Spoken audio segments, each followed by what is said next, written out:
ဒီနေ့ရောစတော်ဘဲလေးလှုပ်ရှားဖြစ်ပါတယ်စတော်ဘဲက yellow pea ဆိုတဲ့ပဲလေးကိုဝယ်ပြီးလှုပ်ရှားလို့ရပါတယ်ပထမအဆုံးကျွန်မစတော်ဘဲကိုရေဆေးလိုက်ပြီးတော့ရေတညစိန်ထားလိုက်ပါတယ်ပြီးသွားတဲ့အခါမှာဆိုရင်ကျွန်မအခုလိုမျိုးစကားလေးနဲ့ထည့်ပြီးတော့အောက်ကရေခံပြီးတော့ရေစိန်ထားလိုက်ပါတယ်ကျွန်မပေါ်ကနေပြီးတော့ပိတ်စရေးပါတယ်ကျွန်မမခင်းပါဘူးဒီတိုင်းပဲတစ်နေ့ကိုရေလေးလောင်းပေးပါတယ်စတော်ဘဲက3ရက်မြောက်နေမှာဆိုရင်ဒီလိုမျိုးအနေထားရောက်ပါပြီရေလေးတိချပြအောင်ဆေးပြီးတော့ကျွန်မအပေါ်ကိုတက်လာရဲ့မကောင်းတဲ့ပဲလေးကိုဖယ်လိုက်ပါမယ်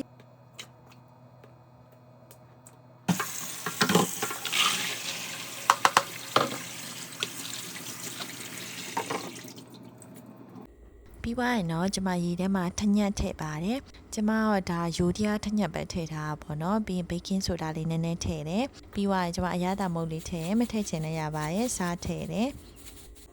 နည်းနည်းလေးနှံ့သွားမှွေပေးလိုက်ပါမယ်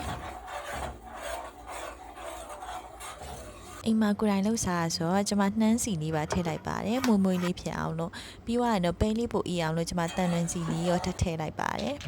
ကဲဒါဆိုရင်တော့ကျွန်မတို့ဆွမ်းနာရေးစီးထားရဲ့စတော်ဘဲလေးကိုကျွန်မထည့်လိုက်ပါတယ်ပြီးရင်တော့ကျွန်မပြုတ်ပေးပါမယ်စတော်ဘဲလေးကိုပြုတ်ပြီးသွားပြီဆိုရင်သူကနည်းနည်းမှဆက်အနေထားမှရှိနေသေးပါတယ်အဲအကြောင်းကျွန်မအခုက steam လုပ်တဲ့အိုးလေးထဲမှာထည့်ပြီးတော့ထပ်ပြီးတော့ကျွန်မပေါင်းပေးပါမယ်စတော်ဘဲပြုတ်ရင်ကျွန်မအများကြီးတစ်ခါရေးပြုတ်ပြီးတော့အထုပ်သေးသေးလေးခွဲပြီးတစ်ခါစားစားလေးခေထားပါတယ်ခဏလည်းမပြုတ်နိုင်ဘူးလေနော်အခုဆိုရင်တော့ကျွန်မရဲ့စတော်ဘဲလေးကနူးနူးအီနဲ့ပုံမပြတ်ပဲနဲ့ရပါပြီ